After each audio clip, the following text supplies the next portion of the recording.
Assalamualaikum warahmatullahi wabarakatuh. Perkenalkan, nama saya Arif Fajar Kusuma Dewi, mahasiswi BK semester 4 IKIP PGRI Wates. Pada kesempatan kali ini, saya akan menyampaikan materi tentang tahapan pembentukan dalam bimbingan kelompok.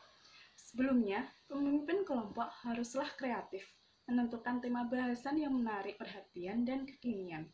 Para calon anggota kelompok yang tertarik untuk ikut bimbingan kelompok dapat mendaftarkan dirinya ke pemimpin kelompok.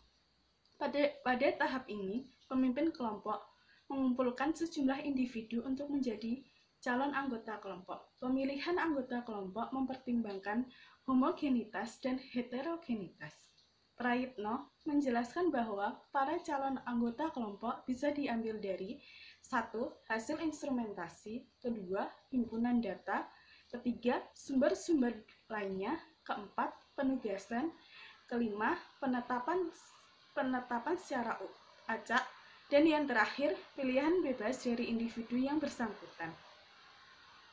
Para anggota kelompok yang sudah mendaftar dan dipastikan tergabung siap mendapatkan pengarahan dari pemimpin kelompok agar siap mengembangkan dinamika kelompok dalam mencapai tujuan bersama. Sebelumnya, dinamika ini justru menguntungkan untuk kelompok ini. Karena apa? Karena para anggota kelompok bisa saling memberi dan menerima, sehingga setiap anggota akan memperoleh hal-hal yang baru dari kelompok tersebut. Nah, untuk kegiatannya meliputi: pertama, mengungkapkan pengertian dan tujuan kegiatan kelompok dalam rangka bimbingan kelompok. Kedua, menjelaskan cara-cara dan asas-asas kegiatan kelompok. Asas-asas dalam kegiatan kelompok meliputi asas kerahasiaan, asas kesukarelaan, dan juga asas lainnya. Seperti yang sudah kita tahu, para anggota kelompok yang tergabung hendaklah memiliki kesukarelaan untuk bergabung ke dalam bimbingan kelompok tersebut, bukan karena paksaan dari orang lain. Dan juga di dalam bimbingan kelompok, pemimpin kelompok dan anggota kelompok wajib menjaga rahasia yang dibahas dalam situasi bimbingan kelompok atau BKP. Mereka harus menyadari apa yang dibahas dalam bimbingan kelompok itu bersifat pribadi, rahasia, dan tidak boleh bocor kepada pihak luar manapun. Jika hal itu terjadi, berakibat tidak menguntungkan bagi kelompok tersebut. Dan yang ketiga, saling memperkenalkan dan mengungkapkan diri. Keempat, teknik khusus. Kelima, permainan penghangatan atau pengakraban. Pemimpin kelompok harus kreatif. Misalnya di sini menggunakan permainan tradisional. Permainan tradisional yang digunakan diusahakan dimengerti dan disepakati oleh pemimpin kelompok dan anggota kelompok. Memilih permainan tradisional yang tidak asing dan membuat daya tarik anggota kelompok sehingga para anggota kelompok aktif dalam proses bimbingan kelompok nanti. Tidak mengalami kejenuhan, bosan, dan merasa malas mengikuti proses layanan bimbingan kelompok. Jika sudah disepakati bersama, para anggota kelompok akan saling berbaur sehingga kelompok akan kondusif, aktif semuanya, tidak canggung atau merasa diasingkan.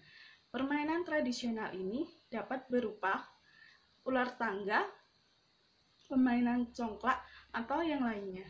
Peranan pemimpin kelompok dalam tahap pembentukan ini adalah 1.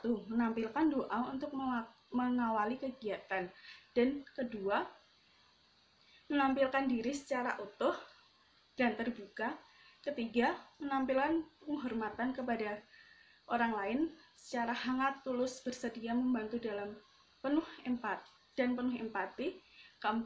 Sebagai contoh, tahap pembentukan dilakukan hingga kelompok itu benar-benar terbentuk. Jika dirasa belum terbentuk, maka diperlakukan pertemuan berikutnya. Tahap pembentukan harus dikelola dengan baik sehingga suasana benar-benar kondusif. Karena dalam melakukan proses bimbingan kelompok itu tidak boleh tergesa-gesa. Sebelum melakukan penutupan,